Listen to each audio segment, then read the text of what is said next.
Now what the fuck was that?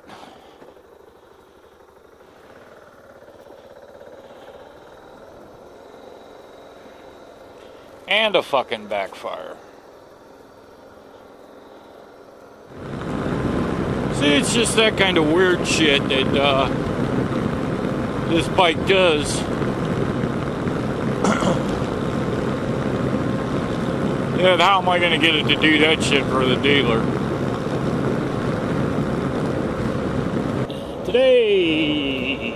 Today's ride home, I'm going to talk about the difference between the BMW Sertao and the KLR650. I'm going to talk about the suspension differences.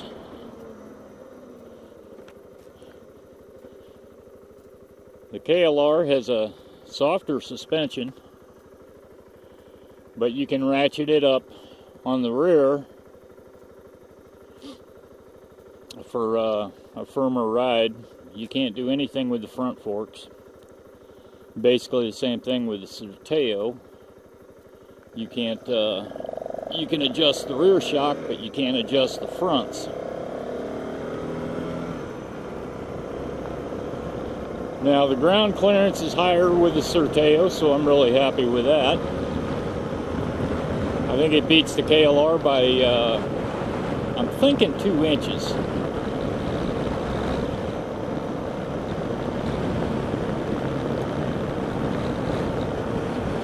The Sertao is a rougher riding bike so far. Keep in mind I only have 457 miles on the bike, whereas my KLR has 22,000 on it, I think is the last total. It's over 20.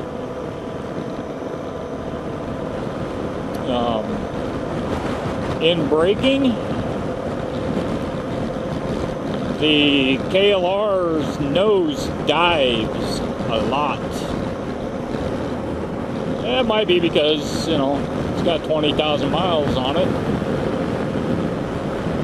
It might need some stiffer front shock springs or fork springs. Another reason I wanted to get another bike, it's another thing I want to deal with on the KLR. I want to go through the springs, change the oil on them. Because when I take the KLR down, when I take the goat down, I've got to do a lot of work to it. Not that I've got to do a lot of work to it. I want to do a lot of work to it because I'm not done with the KLR. I still like the bike.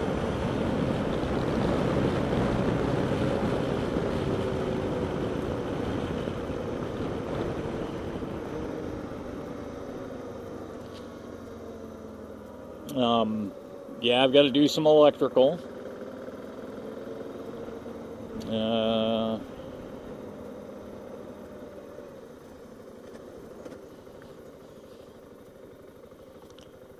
I want to see if I put a bigger disc rotor on the front brake of that, if that's going to help any, and then of course I'll try and do the rear. I need to put a stainless steel brake line on the front, I think it is. Yeah, I've got the stainless steel on the rear. That really that really helped the rear brake on the KLR. Their Sertao comes with steel braided lines, so that was a plus.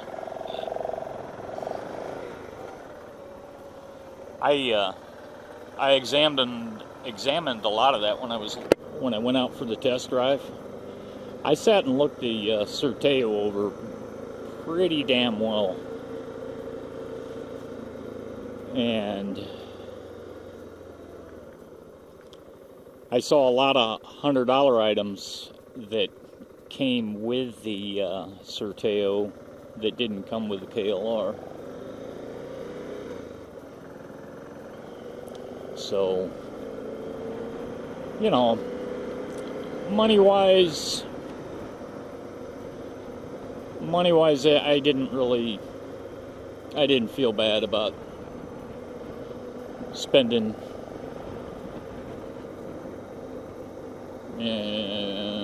about $4,000 more, because it came with a lot of amenities that I would have had to have done to it anyway.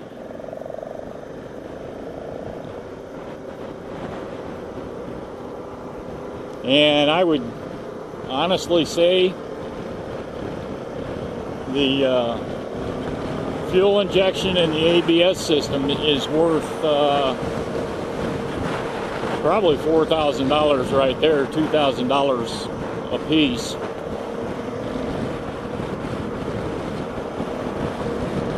I've heard some KLR guys that have fuel injected their bikes, and what they ended up having to do is go to another bike, buy a salvage thing off another bike, put a computer in it, put the fuel injectors on it, remove the carburetor, and that's a lot of you know, it can be done, but it's a lot of that. I don't know if I really want to do all that myself. Let's say you go through it all and you do all that, and what if you got a bad computer, so you think you did something wrong? I'm not going to beat myself up over stuff like that. Hell, you can get a bad computer brand new.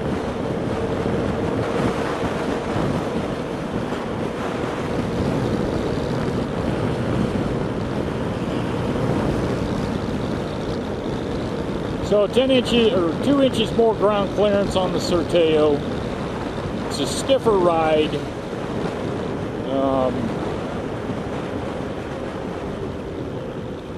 Every time I ride the KLR, the GOAT, it's like getting back in a Cadillac.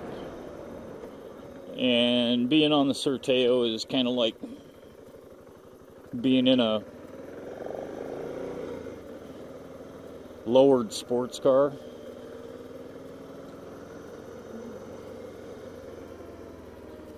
You hit bumps and you really feel it on this bike. The KLR just kind of eats them up.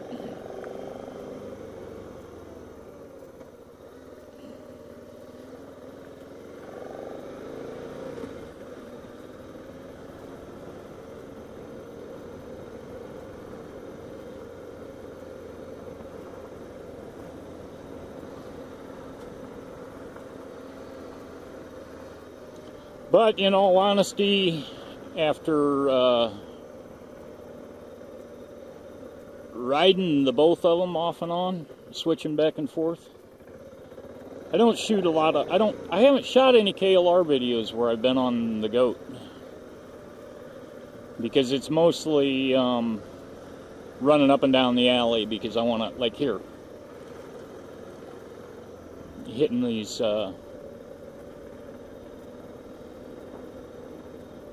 what do they call them? Waffles. Ridges. That ain't the word for it.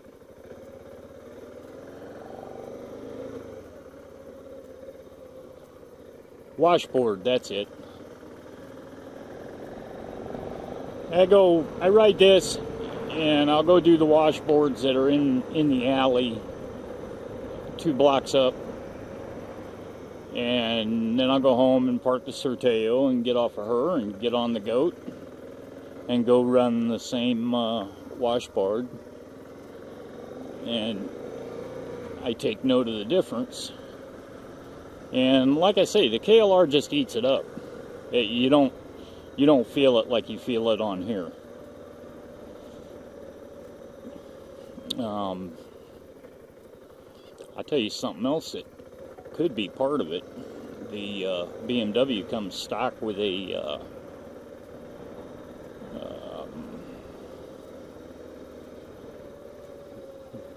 what do they call that plate down there on the front forks? that tie them together. God damn it, I am not thinking well today. Fork brace. It comes stock with a fork brace. In KLR, that's another $100 item. I have to go out and spend $100 for a fork brace. Well, I never really had any issues with the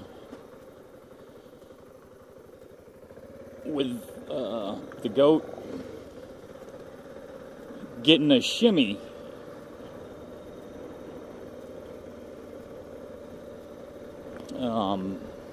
in the wind. A lot of people say it's the handguards. A lot of people say to put a different front fender on it to eliminate that. And some just say put a fork brace on it and it'll stop that. Well, the goat's never had that issue. So I never really felt that I needed a fork brace.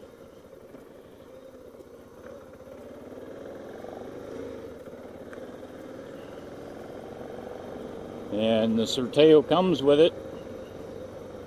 And it's just, I don't know, maybe it's all part of the feel of a different bike. But, yeah.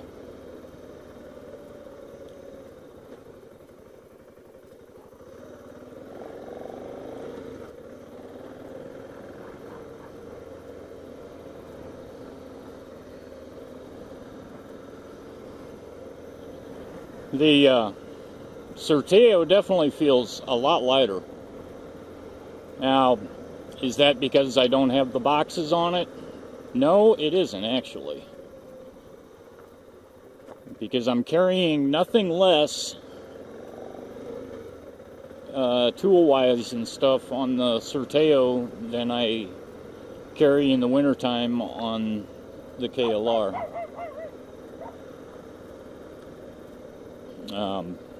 I've got 2 ratchet and socket sets. I've got the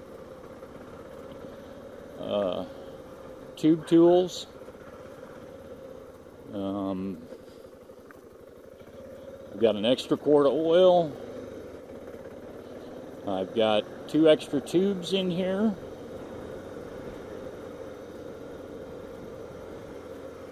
So I've got the air compressor on board. I think the bike weighs like 8 pounds less wet, stock wet, than the KLR.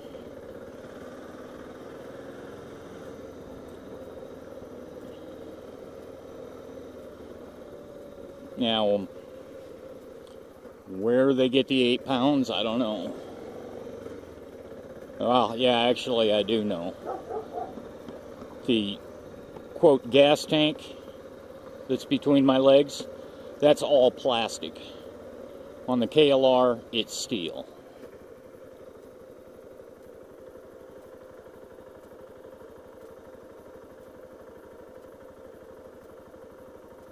Damn it, it just surged.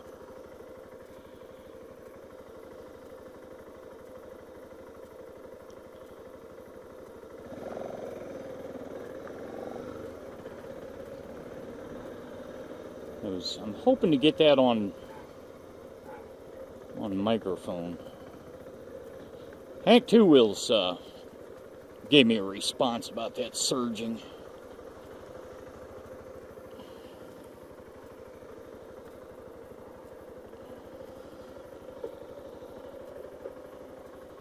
He said he put a jumper wire across 2 wires on the bike.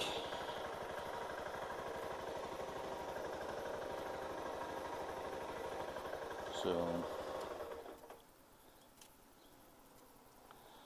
yeah, this wasn't a too well thought out video, but it gets the job done. Later.